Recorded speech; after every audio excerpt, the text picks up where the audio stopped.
അഖിലേട്ടാ, അപ്പം ട്രെയിലർ കണ്ടെടുത്തോളം നമ്മളെല്ലാവരും ഒരു ത്രില്ലർ ആയിരിക്കും എക്സ്പെക്ട് ചെയ്യുന്നത്. ഈ ത്രില്ലർ എക്സ്പെക്ട് ചെയ്ത് വരുന്ന പ്രേക്ഷകർക്ക് ശരിക്കും ഞെട്ടിക്കുമോ? അല്ല, ഞെട്ടൽ എന്നതിനേക്കാൾ ഉപരി ഒരു 2 മണിക്കൂർ നിങ്ങൾക്ക് തൃപ്തികരമായിട്ട് കണ്ടുകൊണ്ടിരിക്കാൻ പറ്റുന്ന ഒരു സിനിമയാണ്. അതാണല്ലോ അൾട്ടിമേറ്റ്ലി വേണ്ടത്. സിനിമ കണ്ടിട്ട് ഇറങ്ങി വരുന്നൊരു പ്രേക്ഷകന് അവൻ്റെ 2 മണിക്കൂർ വേസ്റ്റ് ആയെന്നൊരു തോന്നലുണ്ടാവാൻ പാടില്ല. അതിനൊക്കെ ഉണ്ടാവില്ല, ഉറപ്പിക്കാം. ഞാൻ കണ്ടെടുത്തോളം. ഇനി അതാണെന്നുണ്ടെങ്കിൽ ഓരോരുത്തരുടെ മനസ്സ് വ്യത്യസ്തമാണ്, നമ്മുടെ എല്ലാവരും ടേസ്റ്റ് വ്യത്യസ്തമാണ്. ഇഷ്ടപ്പെടുന്നവരും ഇഷ്ടപ്പെടാത്തവരും ഉണ്ടാവും. പക്ഷേ 100% അങ്ങനൊരു ഒരാൾക്ക് ഒരു കുറ്റങ്ങൾ കണ്ടെത്താൻ പറ്റുന്നൊരു സിനിമയല്ല. അത്യാവശ്യം നല്ല രീതിയിൽ തന്നെ ചെയ്തിട്ടുണ്ട്. പരിമിതികളെന്നൊക്കെ പറഞ്ഞ ഒരു എക്സ്ക്യൂസ് ഒന്നും ഞാൻ പറയുന്നില്ല. സിനിമ നന്നായി വന്നിട്ടുണ്ട്. വളരെ വേറിട്ട അഭിപ്രായങ്ങളുള്ള ഒരാളാണ് അഖിലേട്ടൻ. വേണ്ട, അങ്ങനെ വേണ്ടേ? ഇല്ല. അപ്പം ഈ കഥ എന്തുകൊണ്ടാണ് ഒരു ഡിഫറെൻ്റ് ആണെന്ന് തോന്നാൻ? അല്ല, അങ്ങനെ ഒന്നും എനിക്ക് തോന്നിയിട്ടില്ല. ഞാൻ അങ്ങനെ സിനിമ വന്നതുമല്ല. ആക്ച്വലി സിനിമയിലേക്ക് ഞാൻ അതാണ് തുടക്കത്തിൽ പറയുന്നത്. ഞാൻ ഈ കള്ളം പറഞ്ഞ് സംസാരിക്കുന്ന താല്പര്യമില്ലാത്തതുകൊണ്ടാണ്. സിനിമയിലേക്ക് അഭിനയിക്കാൻ എനിക്ക് ആക്ച്വലി ബിഗ് ബോസ് കഴിഞ്ഞപ്പോൾ കുറേ അവസരങ്ങൾ വന്നിരുന്നു. ഈ സബ്ജക്റ്റ് ആക്ച്വലി ബാബുവേട്ടൻ എന്നെ ആദ്യം വിളിച്ച സമയത്തും ഞാൻ നേരത്തെ എല്ലാവരും പറയുന്ന കണക്ക് ഞാൻ ഉള്ളി ഫിനാൻഷ്യൽ സ്റ്റെബിലിറ്റി മാത്രമാണ് ബിഗ് ബോസ് കഴിഞ്ഞ ശേഷം നോക്കിയത്. സിനിമ എനിക്ക് എപ്പോൾ വേണമെങ്കിലും ആക്സസ് ആണ്. എല്ലാവരുമായിട്ട് സൗഹൃദമുണ്ട്, അടുപ്പമുണ്ട്. എപ്പോൾ വിചാരിച്ചാലും എനിക്ക് സിനിമ ചെയ്യാം. അഭിനയിക്കണമെന്നുള്ള വലിയ ആഗ്രഹമൊന്നും എനിക്ക് ഉണ്ടായിരുന്നില്ല. അതുകൊണ്ട് തന്നെ അങ്ങനെ ആരെടുത്തും അഭിനയിക്കുന്നതിനെ പറ്റി പറഞ്ഞതുമില്ല. അപ്പോൾ ഈ ബാബുവേട്ടൻ എന്നെ വിളിച്ച സമയത്ത് ഞാൻ ഒഴിഞ്ഞു മാറിയതാണ്. പക്ഷേ പിന്നീട് ആസാദൊക്കെ വിളിച്ചു. ആസാദൊക്കെ അതായത് ഒരു ഡയറക്ടർ എക്സ്പ്ലെയിൻ ചെയ്യുന്നത് പോലെ തന്നെ ഒരു പ്രൊഡക്ഷൻ കൺട്രോൾ എന്നോട് ഈ സിനിമയെക്കുറിച്ച് എക്സ്പ്ലെയിൻ ചെയ്തു. എനിക്ക് കുറച്ച് കൺഫ്യൂഷൻസ് ഒക്കെ ഉണ്ടായിരുന്നു. പക്ഷേ ആ കൺഫ്യൂഷൻസ് ഒക്കെ അവർ ക്ലിയർ ചെയ്ത്. അപ്പോൾ ഇത് ഞാൻ പറഞ്ഞു, ഇതെല്ലാം ഒരു നിയോഗം പോലെയാണ്. അപ്പോൾ ഇത് സംഭവിക്കേണ്ടതാണ്, ഞാനിതിൽ അഭിനയിക്കേണ്ടതാണ്, ഇത് ഇന്ന് നിങ്ങൾ കാണേണ്ടതാണ്, നാളെ ഈ സിനിമ സൂപ്പർ ഹിറ്റ് ആവേണ്ടതാണ്. അപ്പോൾ സംഭവിക്കാനുള്ളത് സംഭവിച്ചു കൊണ്ടേയിരിക്കുന്നു എന്നുള്ളതാണ്. അപ്പോൾ അങ്ങനെ അതിൻ്റെ ഭാഗമായതാണ്. അത് മാത്രമല്ല, 2-3 കാരണങ്ങൾ മറ്റൊക്കെ ഉണ്ട്. അത് വരുന്ന സമയത്ത് ഞാൻ അതായത് ഈ സിനിമയിലേക്ക് വരാൻ എന്നെ പ്രേരിപ്പിച്ച മറ്റു ചില ഘടകങ്ങളൊക്കെ ഉണ്ട്. അത് കുറച്ചും കൂടെ ജനങ്ങൾക്ക് പ്രയോജനപ്പെടുന്ന ഘടകങ്ങളാണ് എന്നുള്ള സത്യം. ഓക്കെ, സംവിധായകനായിട്ടാണ് ആദ്യം നമ്മൾ അഖിലേട്ടനെ ആദ്യമായി കാണുന്നത്.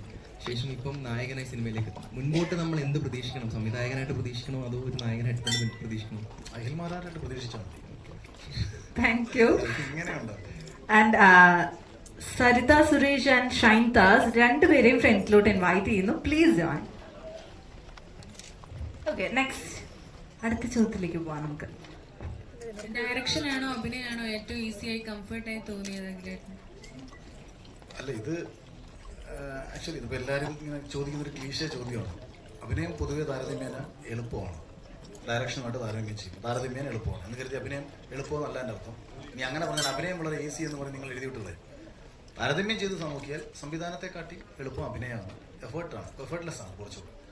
മറ്റേത് കുറച്ചും കൂടെ ഒരുപാട് ഉത്തരവാദിത്തങ്ങളുണ്ട്. ഒരുപാട് ആൾക്കാരുടെ മനോഭാവങ്ങളും ഒരുപാട് ആൾക്കാരുടെ ചിന്തകളും ഒക്കെ ചിന്തിച്ച് പ്രേക്ഷകരെങ്ങനെ ചിന്തിക്കുന്നു എന്നൊക്കെ ചിന്തിച്ച് വേണം നമ്മളൊരു സിനിമ സംവിധാനം ചെയ്യാൻ. അങ്ങനെ ഒരുപാട് ഉത്തരവാദിത്തങ്ങളുണ്ട്. അതിനെക്കാട്ടും പ്രയാസമാണ് റൈറ്റർ. ഇന്ന് മലയാള സിനിമയിൽ ഏറ്റവും പ്രയാസമുള്ള പണി റൈറ്ററുടെ പണിയാണ്. ഡയറക്ഷൻ എന്ന് പറഞ്ഞാൽ ഇന്ന് ഒരാളല്ലല്ലോ ഡയറക്ടർ. മോണിറ്ററിൻ്റെ ഫ്രണ്ടിലിരിക്കുന്ന ആക്ഷനും കട്ടും പറയുന്ന ഒരാളല്ല ഇന്ന് ഡയറക്ടർ. ഇന്ന് എല്ലാവരും ഡയറക്ടറാണ്. ക്യാമറമാൻ ഡയറക്ടറാണ്, കോസ്റ്റ്യൂം ചെയ്യുന്ന ഡയറക്ടറാണ്. എല്ലാവർക്കും എന്ന് വെച്ചാൽ അവരുടെ എല്ലാ ഇടപെടിയും ഇന്ന് സിനിമയിലുണ്ട്. അതൊക്കെ സിനിമയ്ക്ക് നല്ലതാണ്.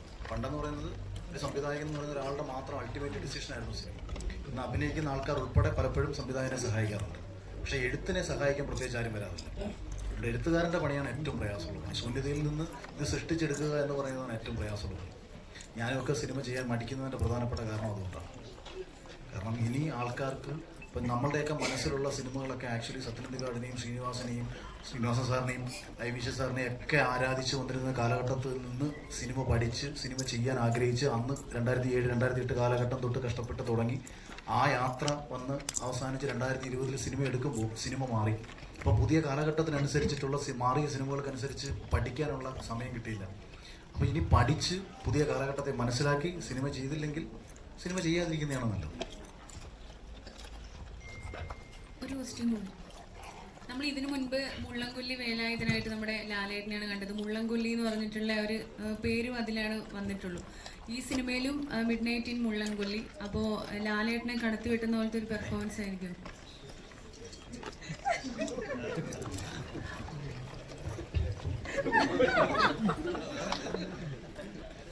ഇങ്ങനെയൊക്കെ ചോദിച്ച് നീന്നാറും മോഹൻലാലിനെ കടത്തി വെട്ടാൻ കഴിയുന്ന ആരെങ്കിലും ഇന്ന് ലോകത്തുണ്ടോ? ചോദ്യം. അഭിനയത്തിൽ അഭിനയത്തിൽ അദ്ദേഹത്തെ കടത്തി വെട്ടാൻ പറ്റുന്ന ഒരു അപൂർവങ്ങളിൽ അപൂർവമായിരിക്കും വേൾഡിൽ തന്നെ ഉള്ളത്. അതൊരു പക്ഷേ ടെൻസിൽ വാഷിങ്ടനും ഇവരൊക്കെ കണ്ടാൽ തന്നെ അവർ ലാലേട്ടനെ പോയിരുന്നു. ഇദ്ദേഹം ചെയ്തു വെച്ചേക്കുന്നതൊക്കെ ചെയ്യുന്ന അത്ര എളുപ്പമല്ല, ആർക്കും എളുപ്പമല്ല. അതുകൊണ്ട് അങ്ങനെയൊന്നും നിങ്ങൾ ദയവ് ചെയ്ത് ആരുമായും താരതമ്യം ചെയ്യരുത്. ഞാൻ ഇതിൻ്റെ ABCD അഭിനയത്തെക്കുറിച്ച് അറിയാതെ സിനിമയിൽ വന്ന് അഭിനയിച്ചപ്പോൾ ആകെ ഒരു സംവിധായകൻ്റെ ഒരു കഥാപാത്രത്തെ ഉൾക്കൊള്ളുക, എപ്പോഴും കഥാപാത്രത്തെ ഉൾക്കൊള്ളാൻ കഴിയണം, ആ കഥാപാത്രത്തിൻ്റെ ഇമോഷൻസ് മനസ്സിലാക്കാൻ കഴിയണം. അവിടെ ഈ കഥാപാത്രമായിട്ട് നിങ്ങൾക്ക് എന്നെ തോന്നണം. നിങ്ങൾക്ക് അഖിൽമാരായിട്ട് തോന്നിക്കഴിഞ്ഞാൽ ഞാൻ നടനത്തിൽ സമ്പൂർണ്ണ പരാജയമാണ്. ഏതൊരു നടനായാലും ആ നടനെയാണ് നമ്മൾ സ്ക്രീനിൽ കാണുന്നതെങ്കിൽ ആ നടൻ സമ്പൂർണ്ണ പരാജയമാണ്. ആ നടനെ കാണാതിരിക്കുക എന്ന് പറയുന്നിടത്താണ് അയാളുടെ അഭിനയശേഷി നിങ്ങളുടെ മുമ്പിലേക്ക് എത്തുന്നത്. നടനെ മറന്നു പോകണം. അങ്ങനെ മറന്നു പോയി എന്ന് നിങ്ങൾക്ക് തോന്നിയാൽ ഞാൻ കുറച്ചൊക്കെ വിജയിച്ചു എന്ന് പറയാം. പക്ഷേ മുള്ളൻകൊല്ലിക്ക് നരനുമായിട്ടൊന്നും യാതൊരു ബന്ധവുമില്ല. കഴിഞ്ഞ ദിവസം ഞാൻ ആൻ്റണി ചേട്ടനെയും ആൻഡോ ചേട്ടനെയും ഞാൻ ഇതുമായിട്ട് കണ്ട സമയത്ത് ലിസ്റ്റിന് ഇവിടെ ഇരിപ്പുണ്ടായിരുന്നു. അപ്പം ലിസ്റ്റിൻ ചേട്ടൻ ചിറകൊടിഞ്ഞ കിനാക്കൾ എടുത്തപ്പോൾ അഴകിയ രാവണൻ സിനിമയിലെ കഥയാണല്ലോ ചിറകൊടിഞ്ഞ കിനാക്കൾ. അന്ന് ഈ ചിറകൊടിഞ്ഞ കിനാക്കൾ എന്ന് പേരിട്ടതിന് പഴയ പ്രൊഡ്യൂസർ കേസ് കൊടുത്തു. അതായത് ഈ പേര് യൂസ് ചെയ്തുമായിട്ട് ആ സിനിമയുടെ അങ്ങനെ പൈസയൊക്കെ കൊടുത്ത് സെറ്റിൽ ചെയ്തിട്ടാണ് ഈ ചിറകൊടിഞ്ഞ കിനാക്കൾ ലിസ്റ്റിൻ ചേട്ടൻ ഇറക്കിയെന്ന് ആൻഡോ ചേട്ടനോട് ഇങ്ങനെ പറഞ്ഞു. അപ്പോൾ ആനന്ദ ചേട്ടൻ പറഞ്ഞു, എങ്കിൽ പിന്നെ ഒരു കാര്യം ചെയ്യാം, ഞാൻ മുള്ളക്കൊല്ലിക്കൊരു സ്റ്റേ ആക്കി കൊടുക്കാം. ഞാൻ പറഞ്ഞു എനിക്ക് നല്ലതാണ്, ചേട്ടന് ദോഷമായിരിക്കും എന്ന് പറയും. അപ്പോൾ പറഞ്ഞു അഖിലിന് നെഗറ്റീവാകുന്ന ഒന്നും ഞാൻ ചെയ്യത്തില്ല, വേണ്ടെന്ന്. എൻ്റെ മുള്ളൻകൊല്ലിയായിട്ട് യാതൊരു ബന്ധവുമില്ല. മുള്ളൻകൊല്ലി എന്ന് പറയുന്ന ഒരു ഗ്രാമത്തിൽ നടക്കുന്ന ഒരു രാത്രിയിൽ നടക്കുന്ന ചില പ്രശ്നങ്ങളും അതിനെ തുടർന്ന് നല്ല രീതിയിൽ മുന്നോട്ട് പോകുന്ന സന്ദർഭങ്ങളും ഒക്കെ ചേർത്തിണക്കി പോകുന്നൊരു സിനിമയാണ്.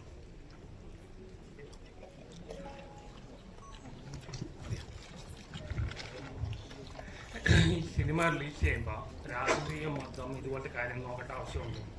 അങ്ങനെ ആരും നോക്കാതിരിക്കട്ടെ എന്നാണ് ഞാൻ പറയുന്നത്. ചിലപ്പോൾ JST റിലീസിലപ്പോൾ എല്ലാ മെയിൻ നായകൻ്റെ രാഷ്ട്രീയം മൊത്തം അങ്ങനത്തെ കാര്യം നോക്കുകയാണ്. അങ്ങനെ ഒരിക്കലും നോക്കാൻ പാടില്ല. സിനിമയായിട്ട് കാണുക.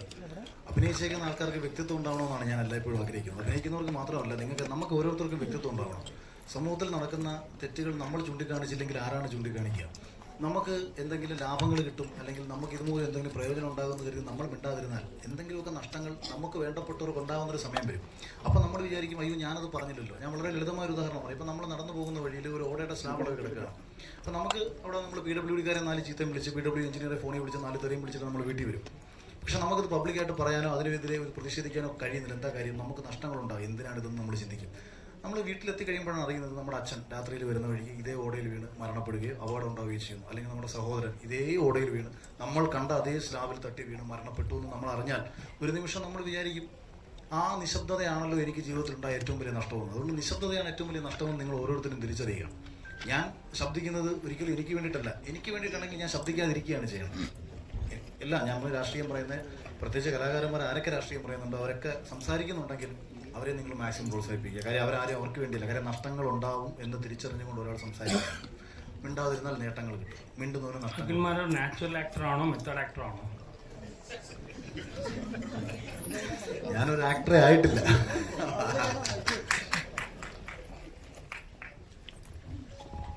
മറ്റെന്തെങ്കിലും ആർക്കെങ്കിലും മൈക്ക്?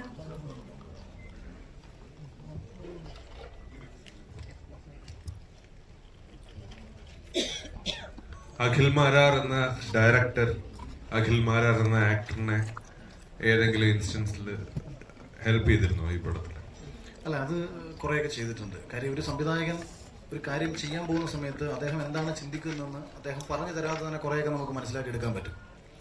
അപ്പോൾ അങ്ങനെ നമ്മൾ മനസ്സിലാക്കി എടുക്കുന്ന സമയത്ത് അതിനെ കുറച്ചും കൂടെ മോൾഡ് ചെയ്യുമ്പം ഡയറക്ടർ കുറച്ചും കൂടെ ബെറ്റർ ഡയറക്ടറായിട്ട് മാറും. പക്ഷെ അല്ലെങ്കിലും ഈ പറയുന്ന അതേസമയം ഇപ്പം എനിക്കിവിടുന്ന് കൊച്ചിയിൽ നിന്ന് ട്രിവാൻഡ്രത്തേക്ക് പോകാൻ എളുപ്പവഴി കോട്ടയം വഴിയാണ് എളുപ്പവഴിയെങ്കിൽ ആ കോട്ടയം വഴി തന്നെ പോകണമെന്ന് ഞാൻ പറയുകയും ഡയറക്ടർ പറയുകയും ചെയ്താൽ അത് രണ്ടും ഈക്വലാണ്. അതിൻ്റെ അർത്ഥം ഒരാളുടെ അഭിപ്രായം വേറെ സ്വീകരിച്ചു എന്നോ അത് ശരിയെന്നുള്ള നിലയല്ല. അതാണ് അതിൻ്റെ ശരി. ഇപ്പം ഞാൻ ചെയ്യുന്നൊരു സംഭവം ശരിയായിട്ട് വന്നു എന്ന് ഡയറക്ടർക്ക് തോന്നിയാൽ അത് നല്ലതാണ്. അതെന്തുകൊണ്ടാണെന്ന് വെച്ചാൽ എനിക്ക് ഈ കഥാപാത്രത്തിൻ്റെ ഇമോഷൻസ് ഒക്കെ പറയുമ്പോൾ കുറച്ച് മനസ്സിലാക്കാൻ പറ്റും. പക്ഷേ എന്താ പ്രശ്നം ചെയ്ത് എത്ര മനസ്സിലാക്കിയിട്ടും കാര്യമില്ല. ഇപ്പം നമ്മളിൽ ചില ഈ പരസ്യങ്ങളൊക്കെ കാണത്തില്ലേ, ഭയങ്കര മോഡേൺ ലുക്കിലൊക്കെ ചിലർ വയ്ക്കും. നമ്മൾ ഇതേ കണക്ക് ഹെയർ സ്റ്റൈലൊക്കെ ചെയ്യും. ആ ഹെയർ സ്റ്റൈൽ വേറെ എന്തെങ്കിലും രീതിയിലിരിക്കും. നമ്മുടെ മനസ്സിൽ ഇങ്ങനെ കാണും നമ്മൾ ഇതാ ചെയ്യുന്നത്. ഇത് കാണുന്ന പ്രേക്ഷകർക്ക് ഫീൽ വരണം. ഇപ്പം ഞാൻ ഭയങ്കരമായ രീതിയിൽ ഒരു ആറ്റിറ്റ്യൂഡ് ഫേസ് ഇട്ട് പിടിക്കുകയും കാണുന്ന ആൾക്കാർക്ക് ചിരി തോന്നുകയും ചെയ്തിട്ട് കാര്യമില്ല. അപ്പം മുഖത്ത് ഭാവങ്ങൾ വിരിയുക, അത് വിരിയിച്ചെടുക്കാനുള്ള കാര്യങ്ങളൊക്കെ സംഭവിക്കുക എന്നുള്ളതാണ് ഒരു ഭാഗ്യം ഉണ്ടാകുന്നത്. ചിലർക്ക് ഇമ്പോണായിട്ട് തന്നെ ഉണ്ടാവും, ചിലർ വെറുതെ നോക്കിയാലും മാറി ആറ്റിറ്റ്യൂഡായിരിക്കും. അപ്പൊ അഖിൽമാരാർ എന്ന ആക്ടർ ഏറ്റവും കൂടുതൽ കഷ്ടപ്പെട്ട ഏത് ടൈപ്പ് ഓഫ് സീൻസ് ആയിരുന്നു? ലൈക്ക് സീനുകളെ എക്സ്പ്ലെയിൻ ചെയ്യണ്ട, സീനല്ല, രതീഷ് ആക്ച്വലി അങ്ങനെ ഒരു വലിയ കഷ്ടപ്പാടായിട്ടൊന്നും നമുക്കിത് വന്നില്ല. കാര്യം എന്താണെന്ന് വെച്ചാൽ ഈ ഇപ്പം ഇതിലെ കഥാപാത്രത്തിന് കുറച്ചൊക്കെ, അതായത് ഇതിൻ്റെ ഒരു ഫ്ലാഷ് ബാക്ക് ചില സ്ഥലങ്ങളിലൊക്കെ എൻ്റെ ജീവിതമായിട്ടൊക്കെ കുറച്ച് സാമ്യതകളൊക്കെ ഉണ്ട്. ഫാമിലി റിലേഷൻസൊക്കെ നമ്മുടെ ജീവിതമായിട്ട് സാമ്യമുണ്ട്. അപ്പോൾ അതുകൊണ്ട് സ്വാഭാവികമായിട്ടും എനിക്ക് കഥാപാത്രം കുറച്ചുകൂടെ ഉൾക്കൊള്ളാൻ പറ്റും. പിന്നെ ഫൈറ്റ് ആയിരുന്നു നമുക്ക് അറിഞ്ഞുകൂടാത്തൊരു പരിപാടി. പക്ഷെ അത് എങ്ങനെയോ സംഭവിച്ചു. അതാണ് ഞാൻ പറയാണ്ട്. എൽബൻ ഇപ്പോൾ ഉണ്ട്, അതേ പുള്ളിയുടെ ഫോൺ കൊടുത്താൽ പുള്ളി പറയും, അല്ല മൊബൈൽ കൊടുത്താൽ ക്യാമറാമാൻ കൊടുത്താൽ പറയും, അല്ല പുള്ളി അങ്ങനെ ഇട്ട പേരാണ്. ഇത് ഞാനിത് പറയാൻ നിങ്ങൾ തന്നെ, ഞാൻ എന്നെ പോലത്തെ അത് സംഭവിച്ചു. അതുകൊണ്ടാണ് വളരെ ചുരുങ്ങിയ സമയം കൊണ്ട് നമുക്ക് ഇതൊക്കെ തീർക്കാൻ പറ്റിയത്. ഇല്ലെന്നുണ്ടെങ്കിൽ സമയമാണ് എടുത്താൽ. അപ്പോൾ അതൊക്കെ നല്ലൊരു എക്സ്പീരിയൻസ് ആയിരുന്നു തുടക്കക്കാരാണെങ്കിൽ.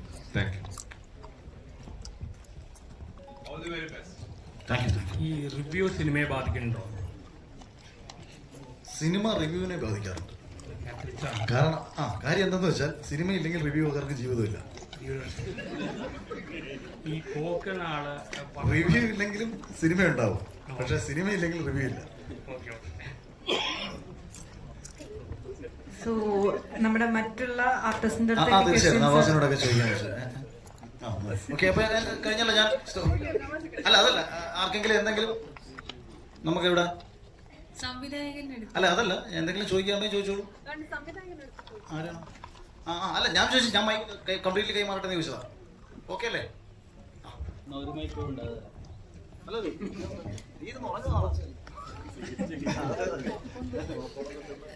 അഖിലേട്ടൻ നേരത്തെ പറഞ്ഞു, ഞാൻ ആദ്യം ഈ സിനിമ നിരസിച്ചിരുന്നു, എന്നിട്ട് സംവിധായകന്റെ ആ ഒരു നിർബന്ധപ്രകാരം ചെയ്തതാണ്. അത് അഖിൽമാരാർ തന്നെ ഈ ഒരു കഥാപാത്രം ചെയ്യണം എന്താ സംവിധായകന് ഇങ്ങനെ തോന്നാൻ കാരണം? അതിനകത്തൊരു തിരുത്തുണ്ട്. സംവിധായകൻ ആദ്യം നിർബന്ധിച്ചു, അന്നേരം നിരസിച്ചു, പിന്നീട് കൺട്രോൾ വിളിച്ചു എന്നാണ് അദ്ദേഹം പറഞ്ഞത്. എന്നാലും അഖിൽമാരാറാണല്ലോ നടനായത്. തീർച്ചയായിട്ടും. അതിന്റെ കാരണം എന്ന് വെച്ചാല് അപ്പം ഇതിനകത്ത് എന്താ വെച്ചാല് നമ്മുടെ ഒരു ക്യാരക്ടർ ഇപ്പം നമുക്കറിയാം, പല സിനിമയിലും ഇപ്പം നമ്മളൊരു ആർട്ടിസ്റ്റ്, ഫെമിലിയർ ആയിട്ടുള്ള ഒരു ആർട്ടിസ്റ്റ് രംഗത്ത് വരുമ്പോൾ അയാൾ മുന്നേ ചെയ്തിട്ടുള്ള ഒരുപാട് കഥാപാത്രങ്ങളിൽ നമ്മുടെ മുന്നിലൂടെ പോകും. അത് ഈ കഥാപാത്രത്തെ ഒരുപാട് സ്വാധീനിക്കും. അഖിലിന് സോഷ്യൽ മീഡിയയിലുള്ള അഖിലിനെ കുറിച്ച് ജനങ്ങൾക്കുള്ള ഒരു ചിത്രം, ആ ചിത്രത്തിന്റെ ഇമ്പാക്ട് അതായിരുന്നു ഞങ്ങൾക്ക് ആവശ്യമുണ്ടായിരുന്നത്. അതുകൊണ്ടാണ് അഖിലിനെ ഇതിനകത്തേക്ക് കാസ്റ്റ് ചെയ്തത്. മലയാളത്തിൽ ഒരുപാട് ഇങ്ങനെ സൈക്കോപാത്ത് ത്രില്ലേഴ്സ് ഇറങ്ങിയിട്ടുണ്ട്, അതിനെ ബ്രേക്ക് ചെയ്യോ മുള്ളംകൊല്ലി? അല്ല, അത് ഞങ്ങളല്ല പറയേണ്ടത്. കാരണം പ്രേക്ഷകരാണ് തീരുമാനിക്കേണ്ടത്. അതെങ്ങനെയാണ്, നിങ്ങളൊക്കെയാണ് തീരുമാനിക്കേണ്ടത് എങ്ങനെ വന്നിട്ടുണ്ട് എന്താണ്. നമുക്ക് ഒരു അവകാശം വാദം പറയാം. കാരണം വെച്ചാൽ പ്രേക്ഷകർ പല രീതിയിലാണ്. ഒരുപാട് സിനിമകൾ ഇറങ്ങുന്നുണ്ട്, അതിനകത്ത് എല്ലാ സിനിമയും വളരെ നന്നായിട്ട് ചെയ്യാൻ വേണ്ടിയിട്ടാണ് എല്ലാ ആൾക്കാരും ആഗ്രഹിക്കുന്നത്. എല്ലാവരും 100 ദിവസം ഓടാൻ വേണ്ടി തന്നെയാണ് സിനിമ എടുക്കുന്നത്. പിന്നെ സിനിമ സംഭവിക്കുന്നതും കൂടിയാണ്. അത് പ്രേക്ഷകരാണ് തീരുമാനിക്കേണ്ടത്.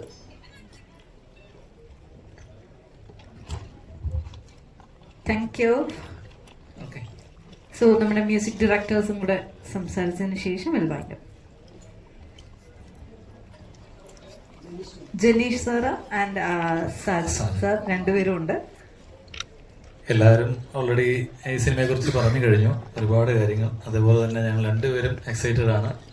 നമുക്കറിയാം, സിനിമ ഓരോ ദിവസവും വളരെ കോമ്പറ്റീഷനുള്ള ഒരു ഫീൽഡ് മാത്രമല്ല, എല്ലാവരും ആകാംക്ഷപൂർവ്വം ഇന്നത്തെ കാലത്ത് ഒരുപാട് വിമർശനങ്ങളും സപ്പോർട്ടും ഒക്കെ ഉണ്ടാകുന്ന ഒരു ഫീൽഡുമാണ്. അതുകൊണ്ട് തന്നെ ഒരു പാട്ട് ജനങ്ങളിലേക്ക് എത്തിക്കുമ്പോൾ അവരെങ്ങനെ എടുക്കും എന്ന് ഞങ്ങൾക്കും നമ്മൾ ഒരുപാട് ആഗ്രഹിക്കുന്നു. നിങ്ങൾ അവർ ഇഷ്ടപ്പെടുമെന്ന് തന്നെയാണ് ഞങ്ങൾ. ഒരു ഫുൾ പാക്ട് സിനിമയാണ്. ഞങ്ങൾ എപ്പോഴും പറയും, ഇതിനകത്ത് ചെറിയൊരു ചിലവിൽ ഉണ്ടാക്കിയ ഒരു സിനിമയാണെങ്കിൽ പോലും ഇതിനകത്ത് ഇപ്പോൾ തന്നെ അഖിൽ പറഞ്ഞു കഴിഞ്ഞു, 3 ഫൈറ്റ് ഉണ്ട്, അതുപോലെ തന്നെ 2-3 സോങ്സ് ഉണ്ട്, സസ്പെൻസ് ഉണ്ട്, എല്ലാം കൂടെയുള്ള ഒരു ഫുൾ പാക്ക് സിനിമയാണ്. പക്ഷേ ഫിനാൻഷ്യലി ഒത്തിരി സ്ട്രഗിൾ ചെയ്ത് തന്നെയാണ് സിനിമ ഇന്നിവിടെ എത്തിയിരിക്കുന്നത്. പക്ഷേ അതിൻ്റെ ഒരു ഫലം സിനിമ ഇറങ്ങുമ്പോൾ നിങ്ങൾ ഞങ്ങൾക്ക് തരും എന്ന് തന്നെയാണ് വിചാരിക്കുന്നത്. മനോഹരമായ 2-3 പാട്ടുകൾ അതിനകത്ത് ഒരുക്കി വെച്ചിട്ടുണ്ട്. നിങ്ങളത് ഏറ്റെടുക്കും എന്ന് തന്നെയാണ് പ്രതീക്ഷ. പ്രത്യേകിച്ച് അതിന് കൂടുതലുള്ളത് കണ്ണൂർ ഇരട്ടിക്കാരുടെ ഒരു കൂട്ടായ്മയുടെയും സ്നേഹ കൂട്ടായ്മയുടെ ഒരു പടം കൂടിയാണ്. ഈ കഴിഞ്ഞിടയ്ക്കൊക്കെ ഇരട്ടിക്കാരുടെ പടങ്ങൾ ഇറങ്ങിയിട്ടുണ്ട്. അതോടൊപ്പം കണ്ണൂരിൽ നിന്ന് ഒത്തിരി പേർ ഇതിൻ്റെ പിന്നിൽ പ്രവർത്തിച്ചിട്ടുള്ള ഈ ഒരു പടം നിങ്ങൾ ഏറ്റെടുക്കും എന്ന് തന്നെയാണ് വിചാരിക്കുന്നത്. പാട്ട് നിങ്ങൾക്ക് മുമ്പിലേക്ക് എത്തുമ്പോൾ നിറഞ്ഞ സപ്പോർട്ട് തരണമെന്നും കൂടി നിങ്ങളോട് അപേക്ഷിക്കുകയാണ്. നിങ്ങളുടെ അകമഴിഞ്ഞ സപ്പോർട്ടും സ്നേഹവും ഞങ്ങൾക്കുണ്ടാകണം. സംഗീതം ഞങ്ങൾ ചെയ്ത് നിങ്ങളുടെ കയ്യിലേക്ക് തരുന്നത് ബാക്കിയൊക്കെ നിങ്ങളുടെ കൈകളിലാണ്. നിങ്ങൾ ഏറ്റെടുക്കുമെന്ന് തന്നെയാണ് പ്രതീക്ഷ. Thank you.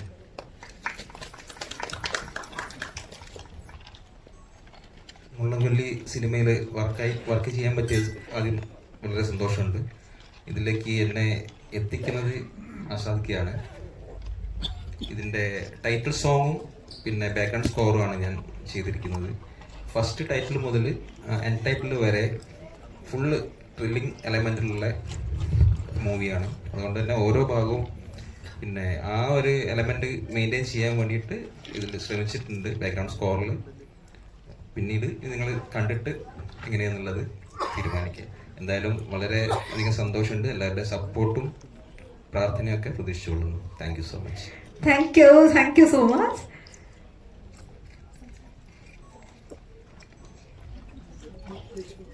ലക്ഷ്മി. എല്ലാവർക്കും നമസ്കാരം. ഫസ്റ്റ് മൂവിയാണ്. അതിൻ്റെതായ എല്ലാ ടെൻഷനും കൂടി തുടങ്ങിയിട്ടും നല്ലൊരു ടീമായിരുന്നു. ഒത്തിരി നമ്മളെ ഹെൽപ്പ് ചെയ്യുന്ന സപ്പോർട്ട് ചെയ്യുന്ന ഒരു ടീമായിരുന്നു. ടീം വർക്ക് എന്ന് പറഞ്ഞാൽ മൂവി ഇൻഡസ്ട്രി എന്ന് പറഞ്ഞു കഴിഞ്ഞാൽ തന്നെ എല്ലാവർക്കും സിനിമയോട് ഒരു ഇഷ്ടം ഉണ്ടെങ്കിൽ മാത്രമേ ഇതിനകത്ത് വർക്ക് ചെയ്യാൻ പറ്റത്തുള്ളൂ. ഒരു ചെറിയൊരു പാർട്ടായിട്ടാണെങ്കിലും വലിയൊരു പാർട്ടായിട്ട് നിൽക്കാനാണെങ്കിലും അത് ഈ മൂവിയിൽ ഉടനീളം ഉണ്ടായിരുന്നു. So thank you so much. Thanks to all my team. ഇനിയെല്ലാം നിങ്ങളുടെ എല്ലാം കയ്യിലാണ്. സപ്പോർട്ട് ഇതൊക്കെ റിലീസിൻ്റെ സമയത്തും കാണുന്ന ടൈമിലുണ്ടാവണം. Thank you. And now let's welcome Krishnapriya. Hi. Lakshmi പറഞ്ഞ പോലെ തന്നെ എൻ്റെയും ഫസ്റ്റ് മൂവിയാണ്. എല്ലാവരും എൻ്റയർ ക്രൂ ഭയങ്കര സപ്പോർട്ടീവായിരുന്നു. ഡയറക്ടർ സാറായാലും പ്രൊഡ്യൂസർ, പിന്നെ camera Elvan sir, Krishnamurali assistant director, ഭയങ്കര സപ്പോർട്ടീവായ ഒരു ക്രൂ തന്നെയായിരുന്നു. അതുകൊണ്ട് തന്നെ ഒത്തിരി ടെൻഷൻ ഉണ്ടായിരുന്നു ഫസ്റ്റ് മൂവി ആയതുകൊണ്ട്. പക്ഷേ എല്ലാവരും ഇത് ഞാൻ പറഞ്ഞ പോലെ സപ്പോർട്ടീവ് ആയതുകൊണ്ട് നല്ല രീതിയിൽ ചെയ്തു എന്ന് വിചാരിക്കുന്നു. നിങ്ങൾക്ക് ഇഷ്ടപ്പെടുമെന്ന് വിചാരിക്കുന്നു. എല്ലാവരും മൂവി കാണുക, സപ്പോർട്ട് ചെയ്യുക. അത്രേ ഉള്ളൂ. Thank you. അതുൽ. ഹലോ, എല്ലാവർക്കും നമസ്കാരം. എൻ്റെ പേര് അതുൽ സുരേഷ്. ഞാനൊരു മോഡലായിരുന്നു. മോഡലിംഗ് വഴിയാണ് ഇപ്പോൾ ആക്ടിങ്ങിലേക്ക് വന്നിരിക്കുന്നത്. ഞാൻ ആദ്യമായിട്ട് സിനിമയിൽ പരിചയപ്പെടുത്തിയ നമ്മുടെ ഡയറക്ടർ ബാബു സാർ തന്നെയാണ്. ബാബു സാറിൻ്റെ നേർച്ചപ്പെട്ടി എന്ന സിനിമയിൽ ഒരു ലീഡിങ് റോളിലാണ് ഞാൻ വന്നത്. ഇതെൻ്റെ രണ്ടാമത്തെ സിനിമയാണ്. അപ്പം എന്താ പറയുക, ഇത് ഒരുപാട് പേരുടെ പരിശ്രമത്തിൻ്റെ ഫലം കൂടിയാണ്. ഇതൊരു പലപ്പോഴും പറയുന്നുണ്ട് ഇതൊരു ചെറിയ ബഡ്ജറ്റ് പടമാണ്. ചെറിയ ബഡ്ജറ്റ് എന്ന് പറയുമ്പോൾ പോലും ഇതിൽ ആക്ടിങ് വൈസ് ഒഴിച്ച്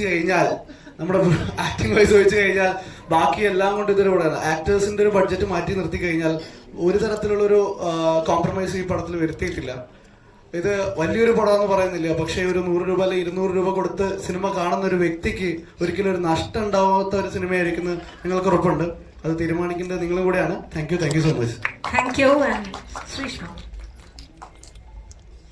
ഒരുപാട് സന്തോഷം. ഇങ്ങനെ എല്ലാവരും ഒത്തുചേർന്ന് കാണാൻ പറ്റിയതിലും ഇതിലെ ഒരു ഭാഗമാകാൻ പറ്റിയതിലും ഒരുപാട് സന്തോഷം. ബാബു സാറ്, ആസാദ് ഖാൻ, ബസീ സർ, ഇതുപോലെയുള്ള വ്യക്തികളുടെ ഒരു കഠിന പ്രയത്നത്തിന്റെ ഒരു ഔട്ട്പുട്ട് ആയിരിക്കണം ഇത്. എല്ലാവരും ആക്സെപ്റ്റ് ചെയ്ത് ഈ ഫിലിം വൻ വിജയമാക്കി തീർക്കാൻ സപ്പോർട്ട്. Okay, thank U.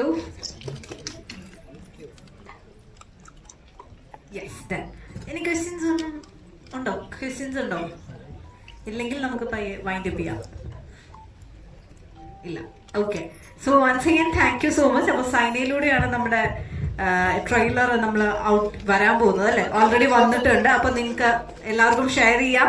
ഇവിടുന്ന് കണ്ടതുപോലെ ഇനി ഒരിക്കൽ കൂടെ കാണണം തോന്നുന്നുണ്ടെങ്കിൽ ഒബ്വിയസ്ലി എല്ലാവരും കണ്ടു നോക്കുക. ആൻഡ് നമ്മുടെ സോങ്സും ഔട്ട് വരാനുണ്ട് ഇനി. അപ്പോൾ വൺസ് അഗെയിൻ ഇന്ന് ജോയിൻ ചെയ്ത മീഡിയ ടീം ആൻഡ് ഇവിടെ വന്ന എല്ലാ ഗസ്റ്റും എല്ലാവർക്കും താങ്ക് യു സോ മച്ച്.